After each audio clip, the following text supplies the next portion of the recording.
Alright. What I'm showing here today is I've got half of my subwoofer box here, and you'll notice when you look down into it, the port, that's it.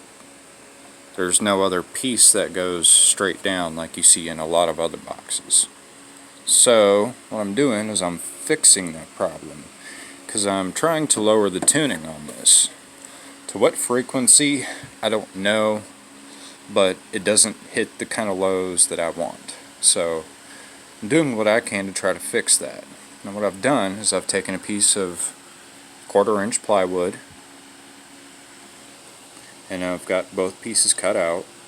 I did a little measuring. I've got it 11 inches deep from the edge here by, whatever this is, and I think that measured out to like 13 and a half or something. And yes, I'm running my wire straight out the port, because those little cheap bastards are just, no, not gonna cut it. Actually, not for 10 gauge wire. So what I've done, taken a piece of wood like I said, and on this one here, I haven't done it to the other one yet, I just took some electrical tape and went all the way around the edges just for a little bit of sealing, and that's gonna help when I screw it in, because it's gonna suck the box down to it in case it's not perfect. I did do this with a jigsaw, and you can see did okay. It's not perfectly level, but it literally took me like 5 minutes to cut these two pieces out. This is not a perfectionist build. This is what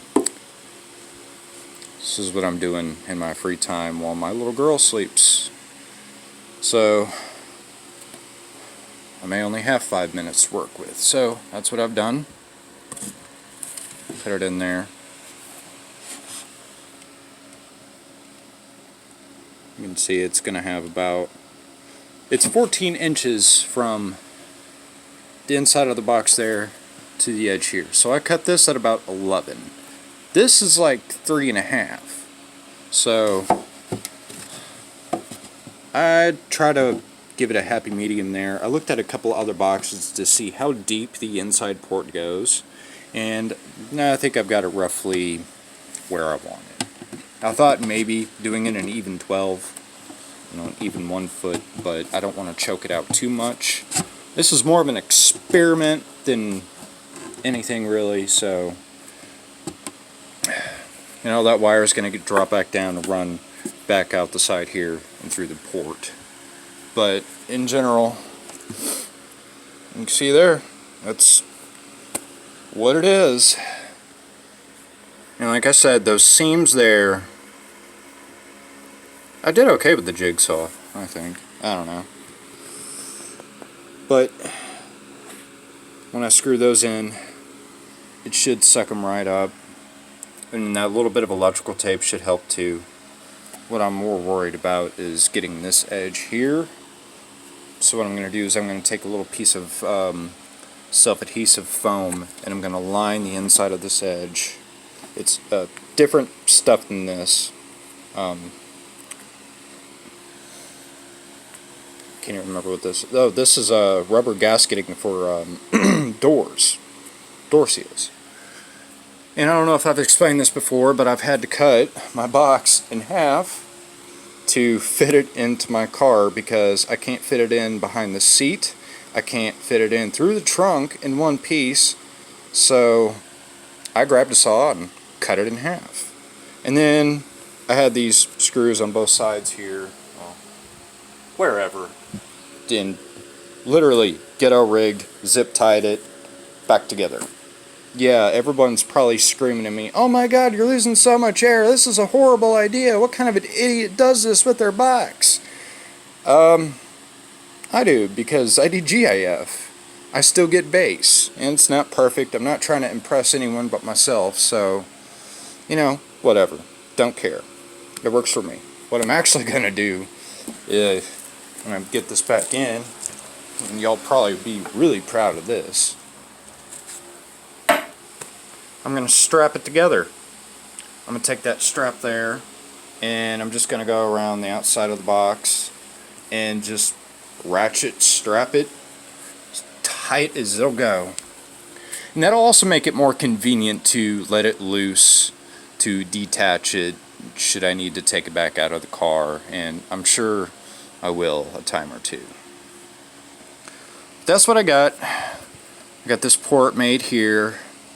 I'm going to level it out, seal this edge here, and screw it into place. What's more to do? I don't know if I'm going to test it yet since it's not in the car, and the only other receivers I have are like 200 watt Sony ones like that.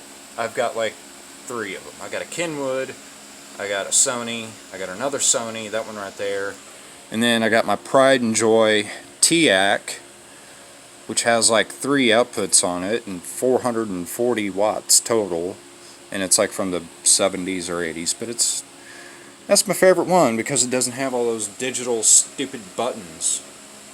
It's a, you know, just more my style. So that's what I got. That's what I'm going to do. That's what's going to happen. That's it. So I guess I'm going to leave it off there. I'm going to get the rest of this box here fixed up. Do the same thing to it. And I've cut both pieces exactly the same.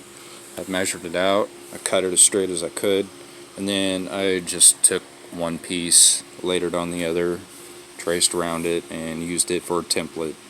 And I've already fit this piece in there too, and it fits pretty much exactly the same as that.